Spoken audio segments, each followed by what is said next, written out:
कल्पना गर्नुहोस्, सन् 2027 विश्व क्रिकेटको सबैभन्दा ठुलो मञ्च, स्टेडियममा हजारौं दर्शक छन्। क्यामेरा एउटा टोलीतर्फ घुम्छ। रातो र नीलो जर्सी लगाएका नेपाली खेलाडी मैदानमा उत्रिरहेका छन्। स्टेडियमभरि एउटा आवाज गुन्जिन्छ, नेपाल नेपाल। र त्यसपछि बज्न थाल्छ सयौं थुङ्गा फुल्का हामी। त्यो क्षण, त्यो गर्व, त्यो खुसी सायद हरेक नेपाली क्रिकेट समर्थकले आफ्नो जीवनमा एकपटक अनुभव गर्न चाहेको सपना हो। तर के यो सपना साँच्चै पूरा हुन सक्छ, वा यो केवल एउटा कल्पना मात्र हो? आज हामी यही प्रश्नको उत्तर खोज्नेछौँ, किनकि जुलाई 21 देखि नेदरल्यान्ड्समा सुरु हुने ICC cricket world cup league 2 को त्रिकोणात्मक सिरिज सामान्य क्रिकेट सिरिज होइन। नेपाल, नेदरल्यान्ड्स र नामिबिया बीचको ओडिआई खेल मात्र होइन। सायद यही सिरिजले नेपाली क्रिकेटको भविष्य लेख्नेछ। यदि आज हामी विश्वकपको सपना देखिरहेका छौँ भने त्यसको पछाडि लगभग 3 दशकको सङ्घर्ष लुकेको छ। 1996 नेपालले पहिलो पटक आइसिसी प्रतियोगितामा पाइला राख्यो। त्यति बेला न आधुनिक सुविधा थियो, न ठुलो बजेट, न त अन्तर्राष्ट्रिय अनुभव नै। तर एउटा कुरा थियो, त्यो सपना। साना मैदान, सीमित स्रोत, तर ठुलो हिम्मत। त्यही यात्राले नेपाललाई अन्डर 19 वर्ल्ड कपसम्म पुर्यायो। त्यही यात्राले पारस खड्का, ज्ञानेन्द्र मल्ल, शरद भेष्वाकर, बसन्त रेग्मी जस्ता खेलाडी जन्मायो। उनीहरूले नेपाली क्रिकेटलाई अन्तर्राष्ट्रिय नक्सामा चिनाए। त्यसपछि आयो एउटा ऐतिहासिक वर्ष 2014। नेपालले पहिलो पटक आइसिसी T20 वर्ल्ड कप खेल्यो। नेपालले हङकङलाई हरायो, अफगानिस्तानलाई हरायो र संसारलाई एउटा सन्देश दियो, नेपाल क्रिकेट खेल्न जान्दछ।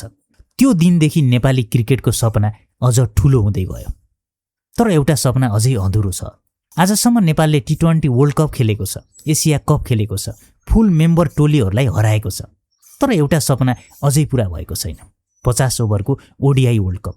विश्व क्रिकेटको सबैभन्दा प्रतिष्ठित प्रतियोगिता, जहाँ भारत, अस्ट्रेलिया, इङ्ल्यान्ड, पाकिस्तान, दक्षिण अफ्रिका जस्ता शक्तिशाली टोलीहरू खेल्छन्। त्यही मञ्चमा नेपाललाई देख्ने सपना अझै अधुरो छ।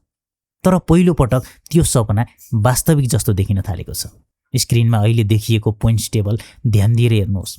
युएसए शीर्ष स्थानमा छ, स्कटल्यान्ड दोस्रो, नेदरल्यान्ड्स तेस्रो, ओमन चौथो र नेपाल 5औं स्थानमा छ। धेरैले यति मात्र हेरेर भन्न सक्छन् नेपाल त धेरै पछाडि रहेछ। तर यहीबाट वास्तविक कथा सुरु हुन्छ, किनकि क्रिकेटमा केवल अहिलेको स्थानले सबै कुरा बताउँदैन। महत्त्वपूर्ण कुरा हो अझै कति खेल खेल्न बाँकी छन्, प्रतिस्पर्धी को हुन् र कसले कससँग खेल्न बाँकी छ। लिग 2 मा सबै टोलीले समान सङ्ख्याका खेल पुरा गरेपछि मात्रै अन्तिम स्थान तय हुन्छ। त्यसैले अहिलेको अङ्क तालिका भन्दा पनि बाँकी खेलहरू र ती खेलबाट आउने अङ्क अत्यन्तै महत्त्वपूर्ण छन्। जुलाई 21 देखि नेपालले खेल्ने प्रत्येक खेल सामान्य ओडिआई होइनन्। प्रत्येक जितले नेपाललाई विश्वकप छनौटतर्फ एक कदम अगाडि लैजान सक्छ। तर यहाँ एउटा कुरा स्पष्ट बुझ्न आवश्यक छ। धेरै समर्थकहरूले सोच्नुहुन्छ लिग 2 मा राम्रो गर्यो भने सिधै वर्ल्ड कप पुगिन्छ। त्यो सही होइन। लिग 2 सफलतापूर्वक पार गरेपछि टोलीहरू अर्को चरण क्रिकेट वर्ल्ड कप क्वालिफायरमा पुग्ने अवसर पाउँछन्। त्यसपछि मात्रै उत्कृष्ट टोलीहरूले 2027 ओडिआई वर्ल्ड कपको टिकट जित्छन्। बटम 4 टोली भने पहिले क्वालिफायर प्लेअफ खेल्न बाध्य हुन्छन्, जहाँ च्यालेन्ज लिगका उत्कृष्ट टोलीसँग प्रतिस्पर्धा गर्नुपर्छ। त्यसपछि मात्र उनीहरूलाई वर्ल्ड कप क्वालिफायर पुग्ने अर्को अवसर मिल्छ। यसैले टप 4 पुग्नु भनेको अर्को कठिन चरणबाट बच्ने सुनौलो अवसर मात्र हो। तसर्थ जुलाई 21बाट सुरु हुने हरेक खेल विश्वकपको अन्तिम गन्तव्य होइन, तर त्यस गन्तव्यतर्फको सबैभन्दा महत्त्वपूर्ण मोड हो। नेपाल अहिले खेलिरहेको प्रतियोगिता हो ICC cricket world cup league 2। League 2 भनेको वर्ल्ड कप होइन, क्वालिफायर पनि होइन। यो क्वालिफायरसम्म पुग्ने पहिलो ढोका हो। यसको अर्थ जुलाई 21बाट सुरु हुने हरेक खेल विश्वकपको अन्तिम गन्तव्य होइन, तर त्यस गन्तव्यतर्फको सबैभन्दा महत्त्वपूर्ण मोड हो। लिग 2 मा प्रत्येक टोलीले अन्ततः 36 ओडिआई खेल्नेछन्। अहिले सबै टोलीले समान सङ्ख्याका खेल खेलिसकेका छैनन्। त्यसैले बाँकी खेलहरू नै वास्तविक अवसर हुन जान्छ। त्यसैले अहिलेको अङ्क तालिका अन्तिम सत्य होइन। यदि नेपाल यो सिरिजमा उत्कृष्ट प्रदर्शन गर्छ भने दबाब नेपालमाथि होइन, नेदरल्यान्ड्स र ओमनमाथि सर्नेछ। किनकि त्यसपछि उनीहरूलाई पनि हरेक खेल जित्नै पर्ने अवस्था आउन सक्छ। क्रिकेटमा दबाब धेरै पटक स्किल भन्दा ठुलो हुन्छ। विश्वकपको सपना केवल अङ्कले पुरा हुँदैन, त्यो पुरा हुन्छ सही समयमा सही टोलीलाई हराएर। र नेपालका लागि त्यो समय सायद अहिले नै हो। नेपालले नामिबियालाई कमजोर ठान्यो भने त्यो ठुलो गल्ती हुनेछ, किनकि नामिबिया एसोसिएट क्रिकेटको सबैभन्दा अनुशासित टोलीमध्ये एक हो। उनीहरूको फिल्डिङ उत्कृष्ट छ, पेस बोलिङ बलियो छ। त्यसैले नेपालले नामिबिया विरुद्ध एउटै गल्ती पनि महँगो पर्न सक्छ।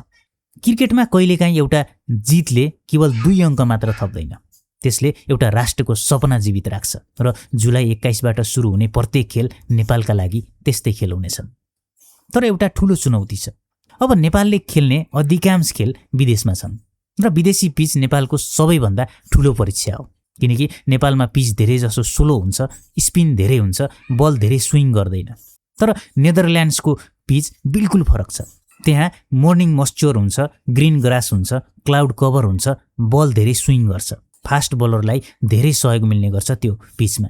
यदि नेपाली ओपनर्सले पहिलो 10 ओभर काट्न सकेनन् भने मिडल अर्डरमाथि अत्यधिक दबाव आउन सक्छ। त्यसैले ओपनिङ पार्टनरसिप यो सिरिजको सबैभन्दा महत्त्वपूर्ण पक्ष हुनेछ।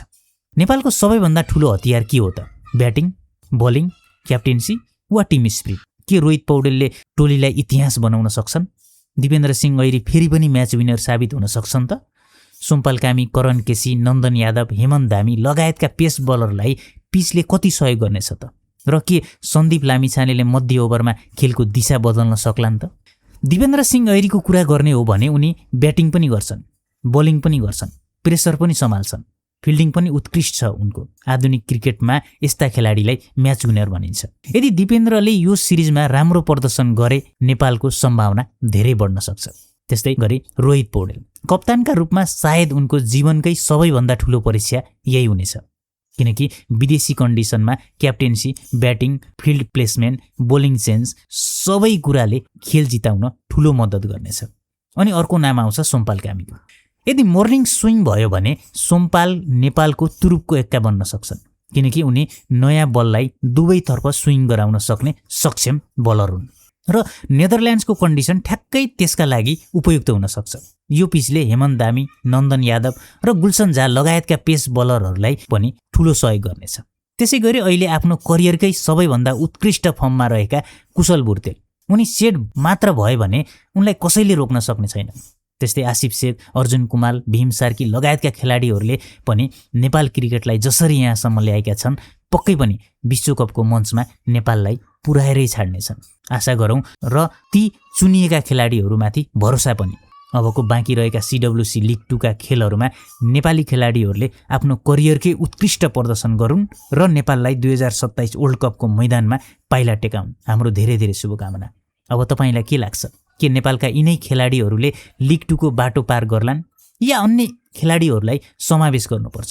कमेन्टमा अवश्य लेख्नुहोला। भिडियो मन परे लाइक र यस्तै क्रिकेट सम्बन्धी जानकारीका लागि च्यानललाई सब्स्क्राइब गर्न नभुल्नुहोला भन्दै म यस भिडियोबाट बिदा हुन्छु। तपाईको समय शुभ रहोस्। जय नेपाल, जय क्रिकेट।